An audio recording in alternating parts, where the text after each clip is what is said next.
2024년 11월 경기도 어느 작은 도시의 낡은 주택가. 이른 아침 햇살이 창문 틈으로 비집고 들어올 때 침대에 누워있던 칠순 할머니 박영자의 눈이 천천히 떠졌다. 하지만 그 눈빛에는 언제나처럼 공허함만이 가득했다. 치매 진단을 받은 지 3년.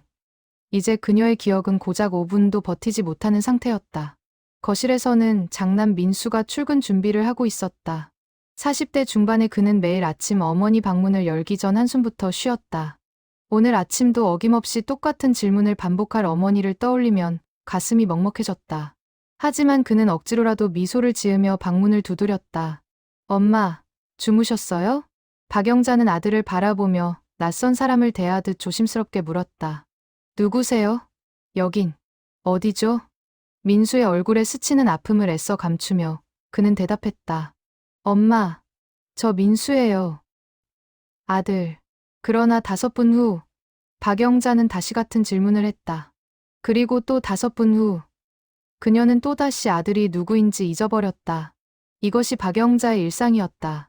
끊임없이 리셋되는 기억, 매 순간이 처음인 삶. 한때 동네에서 손꼽히는 양재 선생님으로 수십 년간 사람들의 옷을 만들어주던 그녀의 손끝에는 이제 한 올 꿰 힘도 남아있지 않았다. 민수는 어머니에게 아침 식사를 준비해드리고 출근길에 올랐다. 문을 나서며 그는 하늘을 올려다보았다. 맑고 화창한 날씨였지만 그의 마음만큼은 잔뜩 흐려져 있었다. 회사 일로 머리가 복잡한 것도 있었지만 무엇보다 어머니의 상태가 점점 악화되는 것을 보는 게 힘들었다. 의사는 말했다. 앞으로 더 나빠지면 요양원을 고려해야 할 거라고. 그날 오후 박영자는 혼자 거실 소파에 앉아 창밖을 바라보고 있었다. 언제나처럼 5분마다 자신이 어디에 있는지, 왜 여기에 있는지 잊어버리면서 그녀의 눈에는 텅 빈 혼란만이 가득했다. 벽시계가 오후 2시를 가리킬 때 갑자기 그녀의 머릿속에서 무언가가 번쩍하고 깨어나는 느낌이 들었다. 마치 오랫동안 꺼져 있던 전등에 불이 들어오듯 그녀의 의식이 또렷해지기 시작했다. 흐릿했던 시야가 선명해지고 뒤죽박죽이었던 생각들이 정리되었다. 박영자는 자신의 손을 내려다보았다.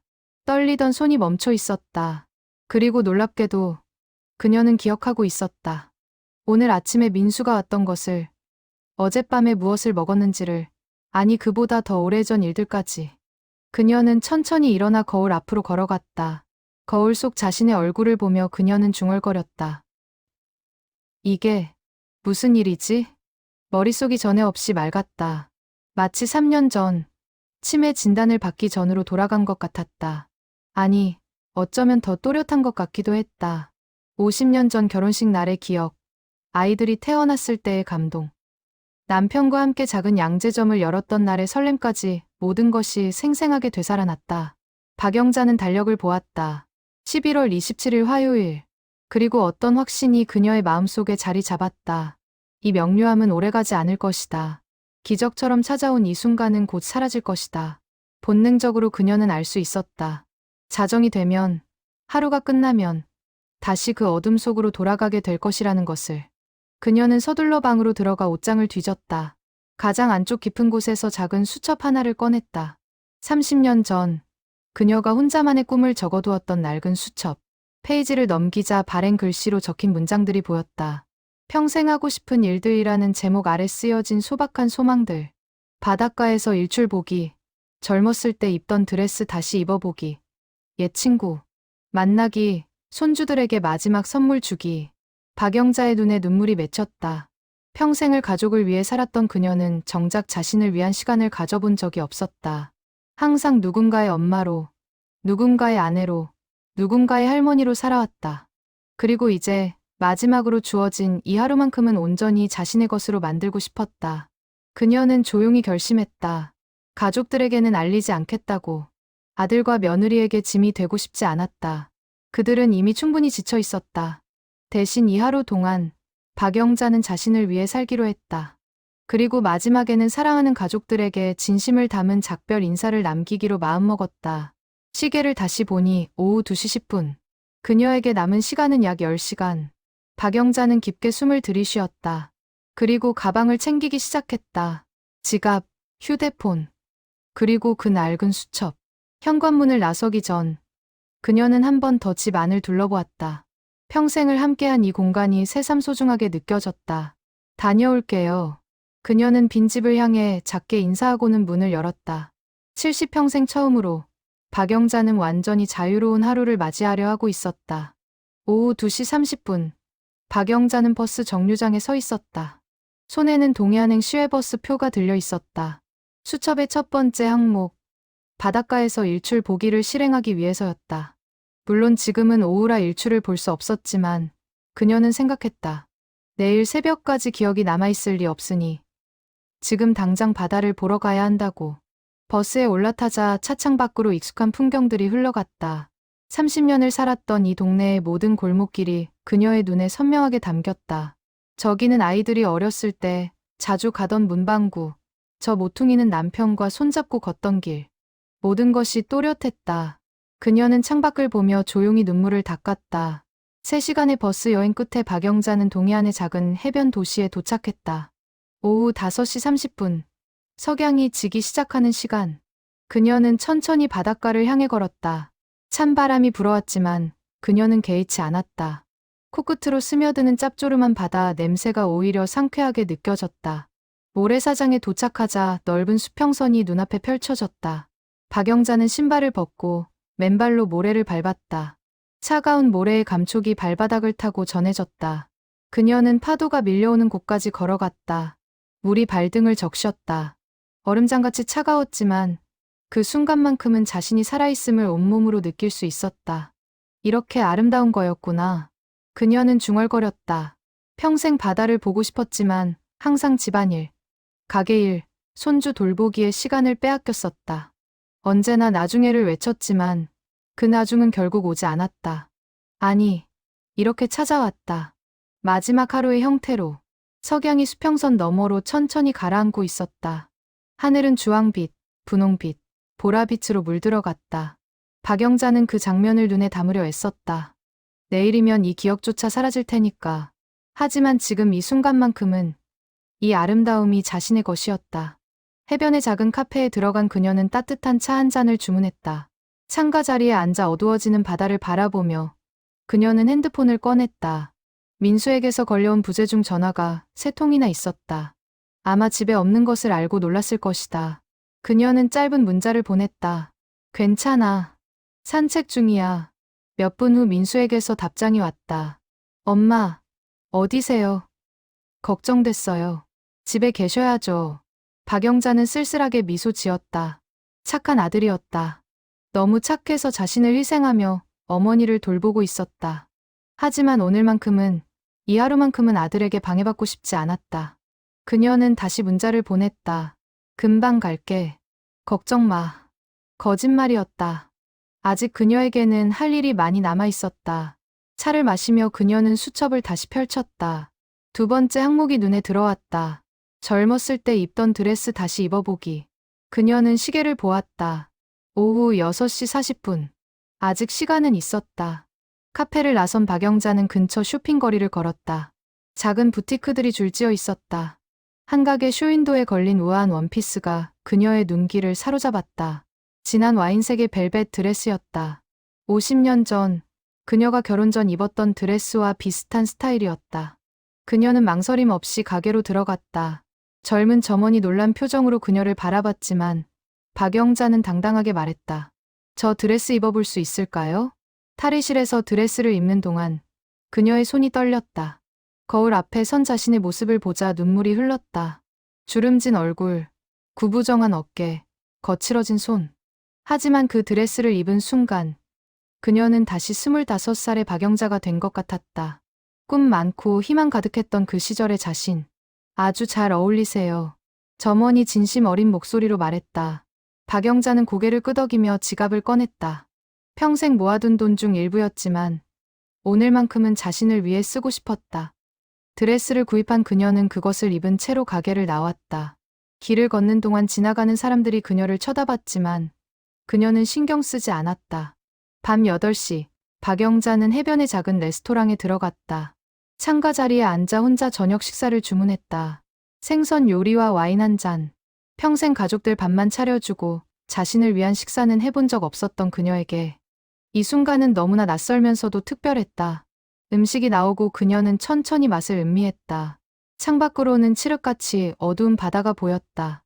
파도 소리가 희미하게 들려왔다. 그녀는 와인을 한 모금 마셨다. 달콤하면서도 쌉싸래한 맛이 입안에 퍼졌다. 이렇게 혼자 밥 먹는 것도 나쁘지 않네. 그녀는 혼잣말을 했다. 외롭지 않았다. 오히려 평화로웠다. 평생 누군가와 함께였기에 이렇게 홀로 있는 시간이 더 소중하게 느껴졌다. 식사를 마치고 계산을 하는데 핸드폰이 울렸다. 민수였다. 엄마, 대체 어디세요?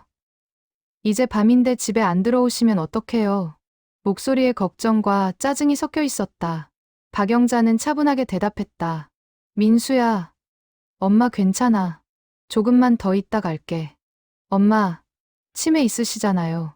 길 잃으면 어떡하려고 그러세요? 아들의 말이 가슴을 찔렀지만 그녀는 침착함을 유지했다. 알아. 하지만 오늘만큼은 엄마 마음대로 좀 하게 해줘. 응? 전화를 끊고 그녀는 긴 한숨을 내쉬었다. 아들은 이해하지 못할 것이다. 이 하루가 얼마나 소중한지, 이 순간들이 얼마나 절실한지. 하지만 괜찮았다. 나중에 영상편지로 모든 걸 설명할 것이다. 밤 9시, 박영자는 다시 버스에 올랐다. 이번에는 서울행이었다. 수첩의 세 번째 항목, 옛 친구 만나기를 위해서였다. 오랜 친구 김순이, 50년 전 함께 양재 기술을 배웠던 동기. 결혼 후 서로 다른 삶을 살게 되면서 자연스럽게 연락이 끊겼었다. 버스 안은 한산했다. 어두운 창밖으로 고속도로의 불빛들이 흘러갔다. 박영자는 핸드폰을 꺼내 오래된 연락처를 뒤졌다. 순이의 번호가 여전히 저장되어 있었다. 그녀는 떨리는 손으로 전화를 걸었다. 신호음이 길게 울렸다. 받지 않을 거라는 생각이 들 무렵 목소리가 들려왔다. 여보세요? 순이야. 나 영자야. 전화기 너머로 긴 침묵이 흘렀다. 그리고 놀라움이 가득한 목소리. 영자야? 박영자 맞아? 응, 맞아. 오랜만이다. 세상에. 몇 년 만이야. 너 어떻게 지내? 박영자는 잠시 망설였다. 자신의 병에 대해 말해야 할까. 하지만 그녀는 가볍게 웃으며 대답했다. 잘 지내. 그런데 순이야. 지금 어디야? 만날 수 있어? 지금. 이 시간에? 응. 갑자기 보고 싶어서. 어때? 순이는 잠시 생각하더니 대답했다. 알았어. 우리 옛날에 자주 가던 그 찻집 있잖아. 거기서 보자. 아직 있더라고. 그래. 1시간 후에 보자. 전화를 끊고 박영자는 창밖을 바라봤다. 서울의 야경이 점점 가까워지고 있었다. 가슴이 두근거렸다. 50년 만의 재회. 그 사이에 너무 많은 것이 변했지만 어쩌면 그들의 우정은 여전할지도 몰랐다. 밤 10시 30분. 서울 종로의 작은 찻집. 박영자가 도착했을 때 순이는 이미 와 있었다. 백발이 성성한 노인이 되어 있었지만 그 눈빛만큼은 50년 전 그대로였다. 두 사람은 한참을 말없이 서로를 바라보다가 동시에 웃음을 터뜨렸다. 야, 너 진짜 많이 늙었다. 순이가 먼저 입을 열었다. 박영자도 웃으며 대답했다. 너도 마찬가지야. 우리 둘 다 할머니가 됐네. 그들은 자리에 앉아 차를 주문했다. 오랜 침묵을 깨고 순이가 물었다. 그동안 어떻게 지냈어? 애들은? 다 잘 커서 제 앞가림은 하더라. 너는? 나도 비슷해. 손주도 봤어. 근데 갑자기 왜 연락한 거야? 박영자는 차를 한 모금 마시며 대답했다. 그냥 보고 싶었어. 예전 생각도 나고. 예전? 응. 우리 둘이 양재점에서 밤새 바느질하던 때 말이야. 미싱 소리 때문에 귀가 멍멍했었잖아. 순이의 눈에 그리움이 어렸다. 맞아. 손이 퉁퉁 부을 때까지 일했지. 그때는 힘들었는데 지금 생각하면 그땐 정말 젊었네. 우리 꿈도 많았잖아. 같이 큰 가게 차려서 유명해지자고. 그랬지. 근데 인생이 뜻대로 안 되더라. 두 사람은 잠시 침묵했다. 과거의 기억들이 물밀듯이 밀려왔다. 젊은 날의 열정, 함께 웃고 울던 시간들, 그리고 어느새 멀어진 거리. 박영자가 조용히 말했다. 순이야, 미안해. 뭐가? 연락 안 하고 산 거. 사실 여러 번 전화하려고 했는데 자꾸 미루다 보니 이렇게 됐네. 순이가 박영자의 손을 잡았다. 나도 마찬가지야. 서로 바쁘게 살다 보니 그렇게 된 거지 뭐. 근데 이렇게라도 만나서 다행이야. 박영자의 눈에 눈물이 고였다. 그녀는 순이에게 말하고 싶었다. 자신의 병에 대해 이것이 마지막 만남이 될 수 있다는 것을. 하지만 차마 입이 떨어지지 않았다. 대신 그녀는 밝게 웃으며 말했다. 그래, 다행이야. 오늘 너 만나서 정말 좋았어. 그들은 밤늦도록 이야기를 나눴다. 자식 이야기, 손주 이야기, 그리고 지나간 세월에 대한 회상. 웃음도 있었고 눈물도 있었다. 시간은 빠르게 흘렀고 어느새 자정이 가까워지고 있었다. 밤 11시 50분, 두 사람은 찻집 밖으로 나왔다. 쌀쌀한 밤 공기가 뺨을 스쳤다. 순이가 택시를 잡으며 물었다. 영자야, 집까지 어떻게 가려고? 버스 타고 갈게. 이 시간에 내가 태워다 줄까? 괜찮아.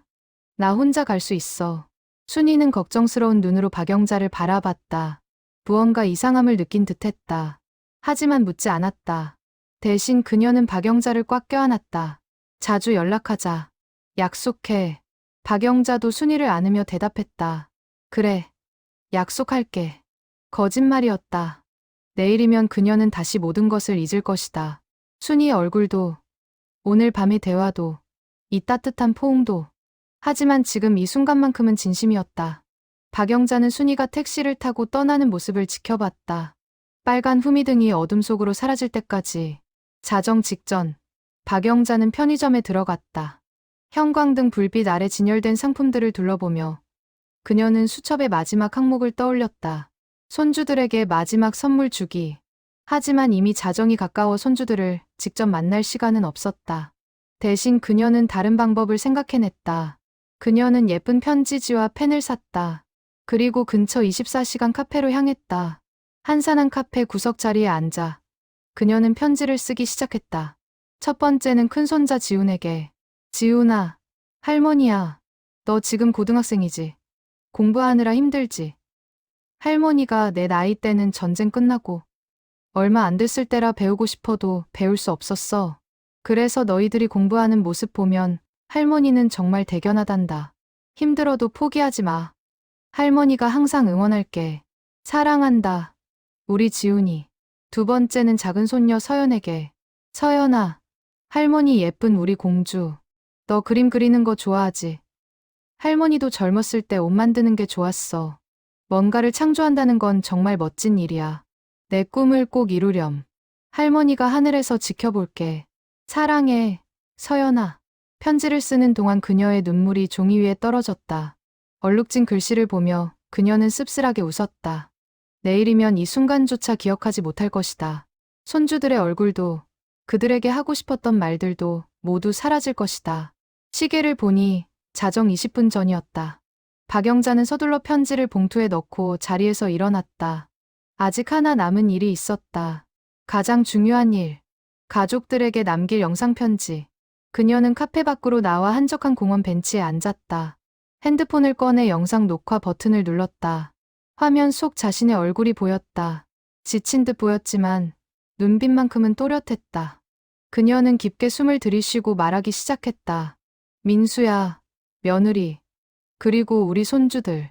할머니 영자야, 지금 밤 12시가 다 됐네.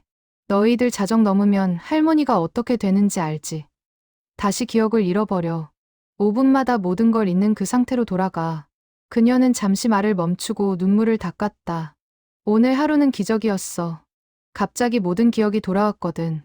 50년 전 일까지 다 기억났어. 그래서 할머니는 결심했어. 이 하루를 온전히 나를 위해 쓰기로. 미안해, 민수야. 너한테 거짓말했어. 산책한다고 했지만 사실은 바다도 보러 갔고 옛 친구도 만났어. 목소리가 떨렸다. 평생 가족들 뒷바라지만 하면서 살았잖아. 언제나 누군가의 엄마, 누군가의 할머니였지. 그게 행복했어. 정말이야. 하지만 가끔은, 아주 가끔은 나만의 시간을 갖고 싶었어. 그래서 오늘은 용서해줘. 박영자는 카메라를 향해 미소 지었다. 하지만 후회는 없어. 오늘 하루 할머니는 정말 행복했어. 바다도 보고 예쁜 옷도 입고 친구도 만났어. 그리고 지금 이렇게 너희들에게 마지막 인사를 하고 있잖아. 그녀의 시선이 부드러워졌다. 민수야, 너무 미안해. 엄마가 짐이 되어서. 엄마 때문에 힘들었지. 알아. 다 알아. 며느리도 고마워. 시어머니 챙기느라 고생 많았어. 그리고 우리 지훈이, 서연이. 할머니 이상하게 행동해도 이해해줘. 할머니는 너희를 정말 사랑한단다. 눈물이 볼을 타고 흘렀다. 내일부터는 할머니가 너희를 못 알아볼 거야. 매일 처음 만나는 것처럼 물어볼 거고, 같은 말을 반복할 거야. 하지만 기억해줘. 할머니 마음 깊은 곳에서는 너희를 사랑하고 있다는 거. 설령 기억하지 못해도 그 사랑만큼은 변하지 않는다는 거. 시계를 보니 자정 5분 전이었다. 시간이 다 됐네. 마지막으로 하고 싶은 말이 있어. 민수야, 엄마를 위해 내 인생을 포기하지 마. 요양원 보내는 거 괜찮아. 엄마는 이해해. 오히려 그게 너를 위한 길이라면 그렇게 하렴. 며느리도 손주들도 모두 자기 인생 살아. 할머니는 이미 충분히 행복했어. 박영자는 카메라를 향해 손을 흔들었다. 사랑한다. 우리 가족들. 항상 건강하고 행복해라. 할머니는 너희를 영원히 사랑할게. 녹화를 멈추고 그녀는 영상을 저장했다. 그리고 민수에게 문자와 함께 영상을 전송했다. 내일 아침에 봐줘라는 짧은 메시지와 함께 모든 걸 끝낸 박영자는 벤치에 기대 앉았다. 시계가 자정을 가리키고 있었다. 그녀는 하늘을 올려다봤다. 별들이 총총히 빛나고 있었다. 문득 남편 생각이 났다. 10년 전 세상을 떠난 그 사람. 지금쯤 어디선가 자신을 기다리고 있을까. 여보, 곧 갈게. 조금만 기다려. 그녀는 조용히 중얼거렸다. 그리고 천천히 눈을 감았다. 마지막 순간, 그녀의 머릿속에는 오늘 하루의 모든 장면들이 주마등처럼 스쳐 지나갔다. 바다의 석양, 순이의 웃음, 손주들에게 쓴 편지, 그리고 가족들을 향한 사랑. 다음 날 새벽 5시, 박영자는 공원 벤치에서 눈을 떴다. 주위를 둘러보는 그녀의 눈빛에는 혼란만이 가득했다. 여기는 어디일까? 왜 자신이 이곳에 있는 걸까? 추운 날씨에 몸이 떨렸다. 그녀는 일어나려고 했지만 다리에 힘이 없었다. 여기가 어디지? 그녀는 중얼거렸다. 기억이 없었다. 어젯밤의 일들, 바다에 갔던 것, 친구를 만난 것, 영상 편지를 남긴 것. 모든 것이 깨끗이 지워져 있었다. 다시 원래대로 돌아온 것이다. 5분마다 기억이 리셋되는 상태로. 그때 핸드폰이 울렸다. 화면에는 민수라는 이름이 떠 있었다. 박영자는 낯선 이름을 보며 조심스럽게 전화를 받았다. 여보세요? 엄마, 대체 어디 계세요? 밤새 연락이 안 돼서 경찰에 실종신고까지 했어요. 다급한 남자 목소리가 들려왔다.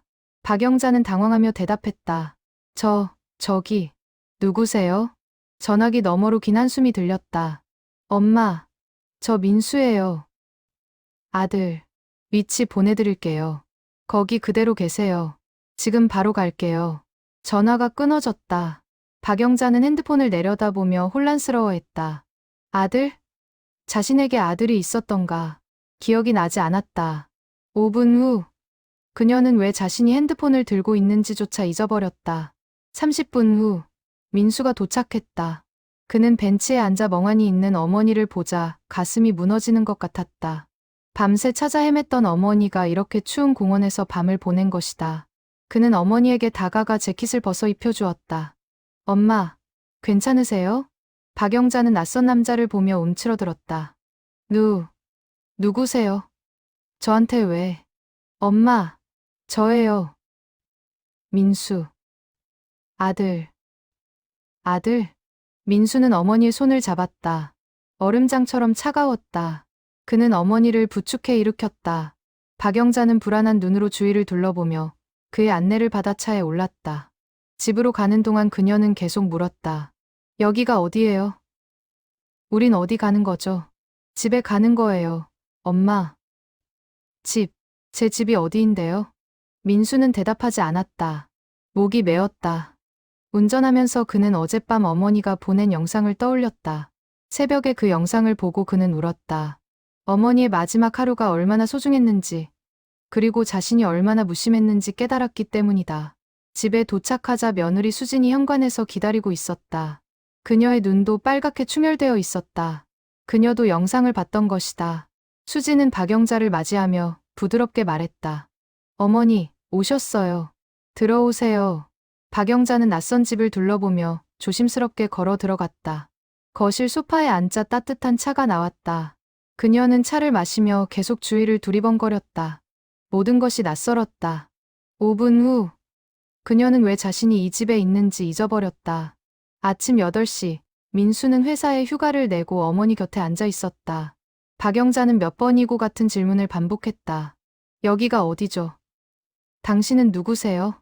엄마, 저 민수예요. 아들, 제가 아들이 있었나요? 민수는 매번 인내심을 가지고 설명했다. 하지만 5분마다 같은 질문이 돌아왔다. 그것이 박영자의 현실이었다. 끊임없이 리셋되는 기억, 매 순간이 처음인 삶. 점심때가 되자 손주들이 학교에서 돌아왔다. 고등학생 지훈과 중학생 서연. 그들은 할머니의 영상편지를 보고 등교 전 눈물을 흘렸었다. 지훈이 조심스럽게 할머니에게 다가갔다. 할머니, 저 지훈이에요. 박영자는 낯선 소년을 보며 고개를 갸웃했다. 지훈? 네. 손자 지훈이요. 아, 손자. 예쁘게 생겼네. 지훈의 눈에 눈물이 고였다. 불과 몇 달 전만 해도 할머니는 자신을 알아봤었다. 같이 산책도 하고 이야기도 나눴었다. 하지만 이제는 완전히 낯선 사람이 되어 있었다. 서연도 다가와 할머니의 손을 잡았다. 할머니, 저는 서연이에요. 서연. 예쁘구나. 박영자는 미소 지었다. 하지만 그 미소는 공허했다. 진정한 인식이 담겨 있지 않았다. 5분 후, 그녀는 손주들이 누구인지 다시 잊어버렸다.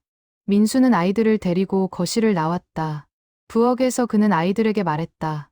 할머니는 이제 우릴 기억 못하셔. 하지만 우리가 할머니를 기억해야 해. 알겠지? 지훈과 서연은 고개를 끄덕였다. 그들은 할머니의 영상편지에서 들었던 말들을 떠올렸다. 기억하지 못해도 그 사랑만큼은 변하지 않는다는 말을. 그것이 사실일까? 기억 없는 사랑이 가능할까?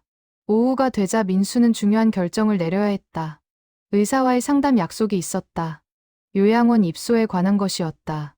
어머니의 영상에서 허락을 받았지만 막상 결정을 내리려니 마음이 무거웠다.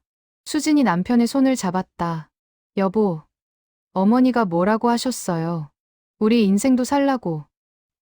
알아. 하지만 어머니도 원하시는 거예요. 우리가 행복해야 어머니도 편하실 거예요. 민수는 고개를 끄덕였다. 그는 어머니가 있는 거실로 돌아갔다. 박영자는 창밖을 바라보고 있었다. 그 모습이 너무나 쓸쓸해 보였다. 민수는 어머니 옆에 앉으며 말했다. 엄마, 제가 누군지 모르시겠지만 사랑해요. 박영자는 그를 보며 희미하게 미소 지었다. 고맙습니다. 그게 전부였다. 하지만 민수에게는 그것으로 충분했다. 일주일이 지났다. 박영자는 여전히 5분마다 기억을 잃었고 가족들은 그녀를 돌보는 일상에 적응해가고 있었다. 민수는 요양원 입소를 한 달 뒤로 연기했다. 어머니와 함께 보내는 마지막 시간을 조금이라도 더 갖고 싶었기 때문이다. 어느 날 오후, 서연이 할머니 방을 정리하다가 서랍 깊숙한 곳에서 낡은 수첩을 발견했다. 표지에는 나의 꿈이라고 적혀 있었다. 호기심에 수첩을 펼쳐본 서연은 눈이 커졌다. 할머니의 필체로 쓰인 버킷리스트였다. 바닷가에서 일출 보기, 젊었을 때 입던 드레스 다시 입어보기, 옛 친구 만나기, 손주들에게 마지막 선물 주기. 각 항목 옆에는 체크 표시가 되어 있었다. 서연은 수첩을 들고 아버지에게 달려갔다. 아빠, 이거 봐요. 민수는 수첩을 받아보고 놀랐다. 그리고 그날 밤의 일들이 퍼즐처럼 맞춰지기 시작했다. 어머니가 갑자기 사라졌던 그날, 밤늦게까지 돌아오지 않았던 이유, 영상편지에서 말했던 바다와 친구, 모든 것이 이 수첩에 적힌 목록을 실행하기 위해서였던 것이다. 민수는 가슴이 뭉클했다. 어머니는 마지막 하루 동안 평생의 꿈을 이루려 했던 것이다.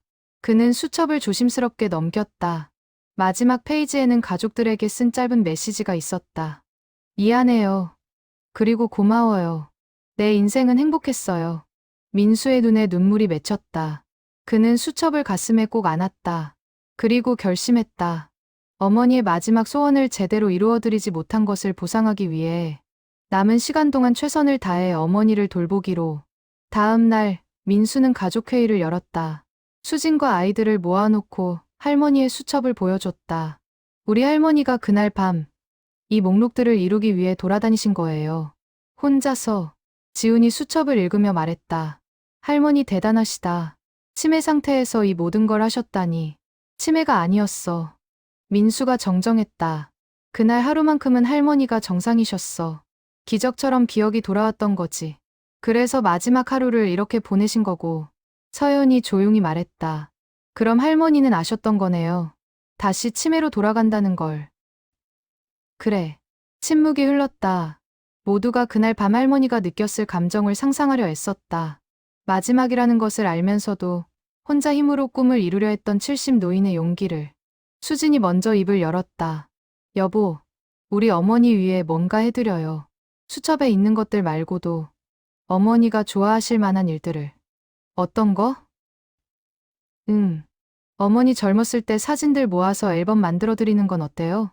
기억은 못하셔도 보시면 좋아하실 것 같아요. 민수는 고개를 끄덕였다. 좋은 생각이었다. 지훈도 제안했다. 저는 할머니랑 매일 산책할게요. 짧게라도. 나는 할머니한테 그림 그려드릴래요. 서연도 말했다. 가족들은 각자 할머니를 위해 할 수 있는 일들을 찾기 시작했다. 비록 할머니는 기억하지 못하겠지만 그들은 할머니에게 사랑을 표현하고 싶었다. 그날 저녁 민수는 어머니 방에 들어가 옆에 앉았다. 박영자는 창밖을 바라보고 있었다. 민수가 조용히 말했다. 엄마, 저 민수예요. 민수? 네, 아들이에요. 엄마, 제가 앨범을 만들고 있어요. 엄마 젊었을 때 사진들로요. 박영자는 고개를 갸웃했다. 사진? 네, 엄마가 예쁘게 웃고 계신 사진들이요. 내일 보여드릴게요. 고맙습니다. 그녀는 누가 고마운지도 모르면서 그렇게 대답했다. 하지만 민수는 괜찮았다. 어머니가 기억하든 못하든 중요한 것은 자신이 어머니를 사랑한다는 사실이었다. 다음 주 민수는 오래된 사진들을 모아 앨범을 만들었다. 어머니의 젊은 시절, 결혼 사진, 아이들이 어렸을 때 가족 사진. 모든 사진에는 행복한 미소가 담겨 있었다. 그는 앨범을 어머니에게 보여드렸다.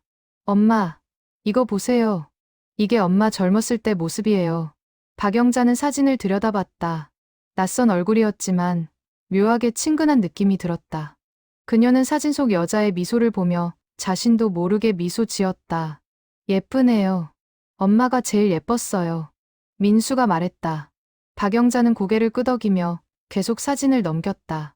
기억은 나지 않았지만 가슴 한편이 따뜻해지는 느낌이 들었다. 마치 잃어버린 무언가를 찾은 것 같은. 그날 밤 민수는 일기를 썼다. 오랜만에 하는 일기였다. 오늘 엄마에게 앨범을 보여드렸다. 기억은 못하시지만 행복해 보이셨다. 나는 깨달았다. 사랑은 기억이 아니라 행동이라는 것을. 엄마를 기억하는 것은 우리의 몫이고 엄마를 사랑하는 것도 우리의 몫이다. 그리고 나는 최선을 다할 것이다. 한 달이 흘렀다. 가족들은 박영자를 돌보는 새로운 일상에 완전히 적응했다. 매일 아침 민수는 어머니에게 인사하고 지우는 함께 산책했으며 서연은 그림을 그려 보여드렸다. 박영자는 여전히 5분마다 모든 것을 잊었지만 가족들은 포기하지 않았다. 어느 토요일 아침 민수는 특별한 계획을 세웠다. 어머니를 모시고 옛날 양재점이 있던 동네로 가는 것이었다. 그곳은 지금 카페로 바뀌어 있었지만 어쩌면 어머니에게 어떤 감정을 불러일으킬 수 있을 거라 생각했다. 차를 타고 그 동네에 도착하자 박영자는 창밖을 물끄러미 바라봤다. 낯익은 듯 낯선 풍경. 민수는 어머니를 부축해 차에서 내렸다. 옛날 양재점 자리, 지금은 작은 카페가 된 그곳 앞에서 그들은 멈춰 섰다. 엄마, 여기 옛날에 엄마 가게 있던 자리예요. 박영자는 건물을 올려다봤다. 무언가 막연한 감정이 올라왔다. 그녀는 알 수 없었다. 이 감정이 기억에서 오는 것인지 아니면 단순한 직감인지. 하지만 가슴 한구석이 저릿했다. 카페 안으로 들어가자 커피 향이 진하게 퍼져 있었다. 민수는 창가 자리에 어머니를 앉히고 차를 주문했다. 박영자는 창밖을 바라보며 무언가를 떠올리려는 듯한 표정을 지었다. 하지만 결국 아무것도 떠오르지 않았다. 여기, 어디죠? 엄마가 좋아하시던 곳이에요. 민수는 부드럽게 대답했다. 그리고 어머니의 손을 잡았다. 차가운 손이었지만 그 안에는 여전히 생명이 흐르고 있었다. 그들은 말없이 앉아 있었다. 때로는 침묵도 대화였다. 오후에 집으로 돌아오자 수진이 특별한 음식을 준비해 두었다. 박영자가 젊었을 때 자주 해먹던 비빔밥이었다. 민수에게서 들은 어머니의 옛날 이야기를 바탕으로 만든 것이다. 어머니, 드세요. 제가 정성껏 만들었어요. 박영자는 비빔밥을 한 숟가락 떠서 입에 넣었다. 그 순간 그녀의 눈이 약간 커졌다. 맛이 낯설지 않았다. 어디선가 먹어본 것 같은 익숙한 맛. 하지만 어디서 먹었는지는 기억나지 않았다. 맛있네요. 그녀는 말했다. 수지는 흐뭇하게 미소 지었다. 비록 어머니가 기억하지 못해도 그 맛을 통해 무언가를 느낄 수 있다는 게 감사했다. 저녁 식사 후 가족들은 거실에 모여 앉았다. 서연이 할머니에게 자신이 그린 그림을 보여드렸다. 할머니의 젊은 시절 사진을 보고 그린 초상화였다. 할머니, 이거 할머니 그림이에요. 박영자는 그림을 들여다봤다. 젊고 아름다운 여자의 모습. 그 눈빛에는 희망과 꿈이 가득했다. 예쁘네. 할머니가 제일 예뻐요. 서연이 말했다. 박영자는 손녀를 보며 미소 지었다. 누군지는 몰라도 이 아이가 자신을 사랑한다는 것은 느낄 수 있었다. 밤이 되자 지훈이 할머니를 모시고 짧은 산책을 나갔다. 집 앞 골목길을 천천히 걸으며 지훈은 할머니에게 말했다. 할머니, 저 지훈이에요. 손자. 지훈. 네, 할머니. 제가 할머니 편지 받았어요. 힘들어도 포기하지 말라고 쓰신 거. 그 말 덕분에 요즘 열심히 공부하고 있어요. 박영자는 무슨 말인지 이해하지 못했다. 하지만 소년의 진심은 느낄 수 있었다. 그녀는 지훈의 손을 꼭 쥐었다. 고마워요. 할머니가 더 고마워요. 그들은 말없이 걸었다. 차가운 바람이 불었지만 두 사람의 손은 따뜻했다. 기억은 없어도 연결은 남아있었다. 집으로 돌아와 박영자는 침대에 누웠다. 민수가 이불을 덮어주며 말했다. 엄마, 편히 주무세요. 고맙습니다. 그녀는 눈을 감았다. 오늘 하루도 무사히 지나갔다. 5분마다 리셋되는 기억 속에서도 그녀는 하루를 살아냈다. 그리고 내일도, 모레도 계속 살아갈 것이다. 기억은 없어도 삶은 계속되는 것이니까. 민수는 어머니가 잠든 모습을 지켜보다 조용히 방을 나왔다. 거실에서 수진이 기다리고 있었다. 어떻게 하실 거예요? 요양원은. 조금만 더 미루자. 우리가 할 수 있을 때까지. 수진은 남편의 손을 잡았다. 힘들지 않아요? 힘들지. 하지만 후회하고 싶지 않아. 엄마가 그 마지막 하루를 우리 몰래 보내셨을 때 얼마나 외로우셨을까 생각하면 이제라도 옆에 있어드리고 싶어. 수진은 고개를 끄덕였다. 그녀도 같은 마음이었다. 시어머니는 힘든 사람이 아니라 사랑받아야 할 가족이었다. 2달이 지났다. 박영자의 상태는 더 악화되었다. 이제는 5분도 아니고 거의 실시간으로 기억이 사라지는 수준이었다. 그녀는 문장을 끝까지 말하지 못했고 사람들의 얼굴도 구별하지 못했다. 하지만 가족들은 여전히 그녀 곁을 지켰다. 어느 날 아침, 민수는 의사에게서 전화를 받았다. 어머니의 상태가 말기에 접어들었다는 통보였다. 의사는 말했다. 이제 전문적인 케어가 필요한 시점이라고. 민수는 알고 있었다. 더 이상 미룰 수 없다는 것을. 그날 저녁, 가족회의가 열렸다. 민수는 무거운 마음으로 입을 열었다. 우리, 결정해야 할 것 같아. 할머니 요양원 보내는 것. 침묵이 흘렀다. 지훈이 먼저 말했다. 아빠가 결정하세요. 아빠가 제일 힘드시잖아요. 하지만 할머니는. 민수의 목소리가 떨렸다. 할머니는 우리 가족이야. 그냥 보낼 수 없어. 수진이 남편의 어깨에 손을 얹었다. 여보, 요양원 보내는 게 할머니를 버리는 게 아니에요. 오히려 더 나은 케어를 받으시게 하는 거예요. 할머니도 영상에서 괜찮다고 하셨잖아요. 민수는 눈물을 닦았다. 그는 알고 있었다. 이것이 최선의 선택이라는 것을.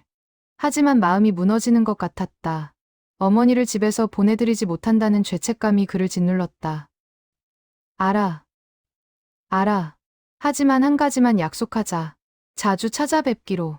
당연하죠. 수진이 대답했다. 서연도 고개를 끄덕였다. 저도 주말마다 갈게요. 할머니한테 그림 보여드릴 거예요. 일주일 후, 박영자는 요양원으로 옮겨졌다. 깨끗하고 밝은 시설이었다. 간호사들은 친절했고, 다른 노인들도 많았다. 하지만 민수의 마음은 여전히 무거웠다. 어머니를 방에 모셔놓고, 그는 한참을 어머니 옆에 앉아 있었다. 박영자는 창밖을 바라보고 있었다. 그 모습이 너무 외로워 보였다. 엄마, 여기가 새로운 집이에요. 좋은 분들이 엄마 돌봐드릴 거예요. 박영자는 아들을 보았다. 낯선 남자였지만 그 눈빛에는 슬픔이 가득했다. 그녀는 직감적으로 알 수 있었다. 이 사람이 자신을 사랑한다는 것을. 고맙습니다. 그녀는 중얼거렸다. 민수는 더 이상 참지 못하고 어머니를 껴안았다. 박영자는 어리둥절했지만 그 품이 따뜻하다는 것은 느낄 수 있었다. 사랑해요, 엄마. 항상 사랑했어요. 민수의 목소리가 떨렸다. 박영자는 그의 등을 토닥였다. 누군지는 몰라도 이 사람을 위로해주고 싶었다. 괜찮아요. 다 괜찮아요. 그날 밤, 민수는 집으로 돌아왔다. 어머니가 없는 집은 너무 조용했다. 그는 어머니 방으로 들어가 침대에 앉았다. 그리고 그 낡은 수첩을 다시 꺼냈다. 나의 꿈이라고 적힌 표지. 수첩을 넘기며 그는 생각했다. 어머니는 마지막 하루 동안 이 모든 꿈을 이루셨다. 혼자서 치매를 극복하고 용기를 내어. 그렇다면 자신은 아들로서 자신은 어머니를 위해 무엇을 했는가? 민수는 결심했다. 요양원에 보냈다고 해서 끝이 아니라는 것을. 오히려 지금부터가 시작이라는 것을. 그는 새로운 계획을 세우기 시작했다. 다음 날, 민수는 요양원을 다시 찾았다. 어머니는 휠체어에 앉아 정원을 바라보고 있었다. 그는 어머니 옆에 앉으며 말했다. 엄마, 오늘부터 제가 매일 올게요. 바쁘면 못 올 수도 있지만 최대한 자주 올게요. 박영자는 그를 보았다. 당신은 아들이에요. 엄마 아들. 아들. 그녀는 단어를 반복했다. 의미는 이해하지 못했지만 그 소리가 편안하게 느껴졌다. 민수는 가방에서 앨범을 꺼냈다. 그가 만든 어머니의 사진 앨범. 그는 어머니와 함께 사진을 넘기기 시작했다. 이게 엄마 결혼 사진이에요. 아빠랑 같이 찍으신 거. 박영자는 사진을 들여다봤다. 젊은 남녀가 행복하게 웃고 있었다. 누군지는 몰랐지만 아름다운 장면이었다. 예쁘네요. 엄마가 제일 예뻤어요. 민수는 계속 사진을 넘겼다. 각 사진마다 이야기를 들려줬다. 어머니가 기억하든 못하든 상관없었다. 중요한 것은 이 시간을 함께한다는 것. 그리고 어머니에게 사랑을 전한다는 것이었다. 1시간이 지나고 민수는 일어섰다. 엄마, 저 이제 가볼게요. 내일 또 올게요. 박영자는 고개를 끄덕였다. 그가 누군지는 잊어버렸지만 왠지 또 보고 싶은 사람이었다. 민수가 떠난 후 간호사가 박영자를 방으로 모셨다. 침대에 눕히며 간호사는 말했다. 아드님이 참 자주 오시네요. 효자세요. 박영자는 대답하지 않았다. 아들이 누군지도 몰랐으니까. 하지만 가슴 한편이 따뜻했다. 무언가 소중한 것을 가진 것 같은 느낌. 석 달이 흘렀다. 계절은 겨울을 지나 봄으로 접어들고 있었다. 박영자는 요양원에서 조용한 나날을 보냈다. 민수는 약속대로 거의 매일 찾아왔고 주말에는 가족 모두가 함께 왔다. 어느 토요일 오후 가족들은 어머니를 모시고 요양원 정원으로 나갔다. 벚꽃이 만개한 아름다운 날이었다. 박영자는 휠체어에 앉아 벚꽃을 올려다봤다. 분홍빛 꽃잎들이 바람에 흩날렸다. 할머니, 예쁘죠? 서연이 물었다. 박영자는 고개를 끄덕였다. 예쁘네. 지우는 할머니 옆에 무릎을 꿇고 앉았다. 할머니, 제가 시 한 편 읽어드릴게요. 할머니 좋아하실 것 같아서요. 그는 준비해온 시집을 펼쳤다. 봄에 관한 시였다. 지훈의 맑은 목소리로 시가 낭송되었다. 박영자는 눈을 감고 들었다. 의미는 잘 이해하지 못했지만 그 리듬이 마음을 편안하게 했다. 시 낭송이 끝나자 박영자는 눈을 떴다. 그리고 지훈을 보며 희미하게 미소 지었다. 고마워요. 아니에요, 할머니. 가족들은 한동안 정원에 머물렀다. 말은 많지 않았지만 그 침묵이 불편하지 않았다. 함께 있다는 것만으로도 충분했다. 오후 늦게 간호사가 와서 박영자를 방으로 데려가야 한다고 했다. 약 먹을 시간이었다. 민수는 어머니를 방까지 모시고 갔다. 침대에 눕히고 이불을 덮어드리며 그는 조용히 말했다. 엄마, 행복하세요? 박영자는 그를 보았다. 행복이 무엇인지 정확히 기억나지 않았지만 지금 이 순간은 나쁘지 않다고 느꼈다. 네, 좋아요. 다행이에요. 엄마가 행복하시면 저도 행복해요. 민수는 어머니의 손을 잡았다. 엄마, 제가 요즘 깨달은 게 있어요. 기억이 사랑의 전부가 아니라는 거요. 엄마가 저를 기억 못하셔도 저는 엄마를 기억해요. 그리고 사랑해요. 그게 가장 중요한 거더라고요. 박영자는 무슨 말인지 이해하지 못했다. 하지만 그 목소리에 담긴 진심만큼은 느낄 수 있었다. 고마워요. 그녀는 늘 하던 대답을 했다. 민수는 미소 지으며 어머니의 이마에 키스했다. 편히 쉬세요. 엄마, 내일 또 올게요. 방을 나서며 민수는 뒤돌아봤다. 어머니는 이미 눈을 감고 있었다. 평화로운 얼굴이었다. 그는 문을 조용히 닫았다. 복도에서 의사가 민수를 불렀다. 상담이 필요하다고 했다. 민수는 의사 사무실로 따라갔다. 어머님 상태가 점점 악화되고 있습니다. 이제 말기 단계에 접어드셨어요. 의사의 말에 민수의 가슴이 철렁 내려앉았다. 얼마나 남으셨나요? 정확히 말씀드리기는 어렵지만 몇 주에서 몇 개월 정도로 예상됩니다. 민수는 고개를 끄덕였다. 예상했던 일이지만 막상 들으니 현실감이 밀려왔다. 의사가 계속 말했다. 가족분들과 최대한 많은 시간을 보내시는 게 좋겠습니다. 어머님이 기억하시든 못하시든 그 시간들이 중요합니다. 알겠습니다. 감사합니다. 민수는 사무실을 나와 복도에 주저앉았다. 눈물이 흘렀다. 아직 준비가 안 됐는데 시간은 너무 빨리 가고 있었다. 수진이 남편을 발견하고 달려왔다. 여보, 왜 그래요? 엄마가 얼마 안 남으셨대. 수진도 눈물을 흘렸다. 그녀는 남편을 안았다. 괜찮아요. 우리 할 수 있는 만큼 최선을 다해요. 어머니가 편안하게 가실 수 있도록. 민수는 고개를 끄덕였다. 그리고 결심했다. 남은 시간 동안 어머니 곁을 단 한순간도 떠나지 않기로. 그날 밤 민수는 회사에 장기 휴가를 신청했다. 상사는 흔쾌히 허락했다. 그리고 다음 날부터 민수는 요양원에서 어머니와 함께 시간을 보냈다. 아침에 어머니를 깨우고 식사를 도와드리고 산책을 함께 했다.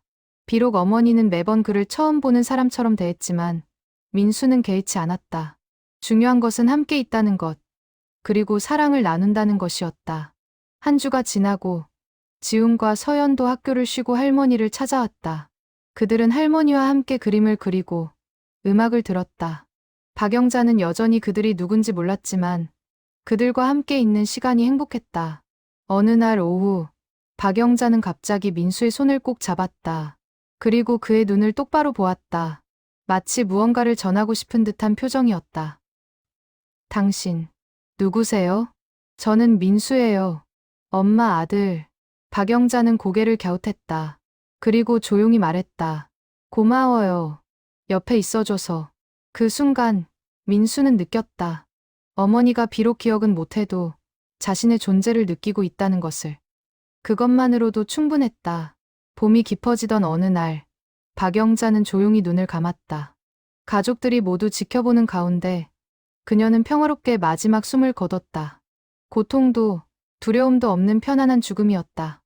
민수는 어머니의 손을 잡고 있었다. 따뜻하던 손이 점점 차가워지는 것을 느끼며 그는 눈물을 흘렸다. 하지만 슬픔 속에서도 안도감이 있었다. 어머니가 더 이상 혼란스러워하지 않아도 되니까.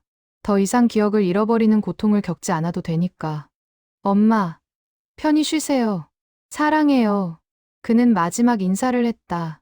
지훈과 서연도 할머니의 손을 잡았다. 수지는 시어머니의 얼굴을 쓰다듬었다. 가족들은 한동안 말없이 그 자리에 있었다. 장례식은 조용하게 치러졌다. 친척들과 오래된 친구들이 찾아왔다. 그 중에는 김순이도 있었다. 그녀는 박영자의 영정 앞에서 한참을 울었다. 영자야, 그때 마지막이 될 줄 알았으면 더 오래 이야기할 걸. 민수는 순이에게 다가가 그날 밤의 일을 들려줬다. 어머니가 50년 만에 친구를 만나러 갔던 것. 그것이 마지막 하루의 일부였던 것. 순이는 더욱 눈물을 흘렸다. 영자가 날 기억해줬구나. 마지막까지. 네. 어머니는 순이 이모님을 정말 소중하게 생각하셨어요. 장례식이 끝난 후 민수는 어머니의 유품을 정리했다. 그 중에서 가장 소중한 것은 역시 그 낡은 수첩이었다. 나의 꿈이라고 적힌 표지. 그는 수첩을 가슴에 꼭 안았다. 집으로 돌아온 민수는 어머니 방에 들어갔다. 텅 빈 방이 너무 적막했다. 그는 어머니의 옷장을 열어 옷들을 하나씩 만져봤다. 각 옷마다 어머니의 체온이 남아있는 것 같았다. 서랍을 열자 오래된 편지들이 나왔다. 아버지가 어머니에게 쓴 연애 편지들. 민수는 한 장을 펼쳐 읽어봤다. 영자야, 당신과 함께한 날들이 내 인생에서 가장 행복한 시간이야. 늙어서도 함께 손잡고 걸을 수 있기를 바라네. 아버지의 필체로 쓰인 그 문장을 보며 민수는 울었다. 부모님은 정말 서로를 사랑했었다. 그리고 그 사랑이 자신을 만들었고 이 가족을 만들었다. 몇 주가 지났다. 민수는 일상으로 돌아갔지만 어머니의 빈자리는 여전히 컸다. 하지만 그는 계속 살아갔다. 어머니가 그러길 바랐을 테니까. 어느 날 저녁, 민수는 가족들을 모아놓고 말했다. 우리 할머니 추모 앨범을 만들자. 사진도 넣고, 우리가 쓴 편지도 넣고, 할머니를 기억하는 우리만의 방법으로. 지훈과 서연은 찬성했다. 그들은 각자 할머니에 대한 기억을 글로 썼다. 비록 할머니는 그들을 기억하지 못했지만, 그들은 할머니를 영원히 기억할 것이다. 앨범이 완성되자 민수는 첫 페이지에 어머니의 수첩에서 본 문장을 적었다. 미안해요. 그리고 고마워요. 내 인생은 행복했어요. 그 아래에 자신의 글을 덧붙였다. 엄마, 저희도 고마워요. 엄마 덕분에 사랑이 무엇인지 배웠어요. 기억보다 중요한 것이 있다는 것도 알게 됐어요. 엄마는 영원히 우리 가슴속에 살아 계실 거예요. 밤이 되자 민수는 혼자 베란다로 나갔다. 별이 총총히 빛나는 밤하늘을 올려다보며 그는 어머니를 떠올렸다. 그 마지막 하루, 어머니가 혼자 바다를 보러 갔던 날, 기적처럼 기억이 돌아왔던 그 하루, 엄마는 그날 뭘 느끼셨을까? 민수는 중얼거렸다. 자정이 되면 다시 모든 것을 잊는다는 것을 알면서도 어머니는 자신을 위해 하루를 보내셨다. 그 용기가, 그 사랑이 민수의 가슴을 뭉클하게 했다. 문득 민수는 깨달았다. 어머니의 마지막 하루는 비극이 아니었다. 오히려 축복이었다. 평생 다른 사람을 위해 살았던 어머니가 마지막만큼은 자신을 위해 살 수 있었으니까. 그리고 그 하루를 통해 가족들에게 메시지를 남길 수 있었으니까. 고마워요, 엄마. 마지막 선물까지 남겨주셔서. 민수는 하늘을 향해 말했다. 그리고 미소 지었다. 슬픔 속에서도 감사함을 느낄 수 있었다. 어머니가 자신에게 준 사랑, 그리고 삶의 교훈에 대해. 다음 날 아침, 민수는 일찍 일어나 어머니 산소를 찾았다. 조용한 언덕 위에 자리한 묘지. 그는 어머니 앞에 무릎을 꿇고 앉았다. 엄마, 잘 지내시죠? 저희는 다 잘 지내요. 지훈이는 대학 준비하고 있고, 서연이는 미대 진학을 꿈꾸고 있어요. 엄마가 그림 좋아하신다고 했던 거 기억하나 봐요. 그는 잠시 말을 멈췄다. 엄마, 저 이제 알 것 같아요. 엄마가 그날 왜 혼자 나가셨는지. 우리한테 짐이 되기 싫으셨던 거죠. 하지만 엄마는 절대 짐이 아니었어요. 오히려 우리에게 가장 소중한 존재였어요. 바람이 불어왔다. 마치 어머니의 대답처럼. 이제 편히 쉬세요. 아빠도 만나시고. 그리고 언젠가 우리도 갈 테니. 그때까지 기다려주세요. 사랑해요, 엄마. 민수는 일어서서 한참을 묘지를 바라봤다. 그리고 천천히 발걸음을 돌렸다. 뒤돌아보지 않고 걸어갔다. 어머니는 이제 고통에서 해방되었고, 그는 계속 살아가야 했다. 어머니가 그러길 바랐을 테니까. 집으로 돌아오는 길, 민수는 하늘을 올려다봤다. 맑고 화창한 날씨였다. 구름 한 점 없는 파란 하늘. 어디선가 어머니가 자신을 내려다보고 있을 것 같았다. 잘 살게요. 엄마, 약속해요. 그는 혼잣말을 하고는 미소 지었다. 그리고 앞을 향해 걸어갔다. 인생은 계속되는 것이니까. 기억은 사라져도 사랑은 영원하니까.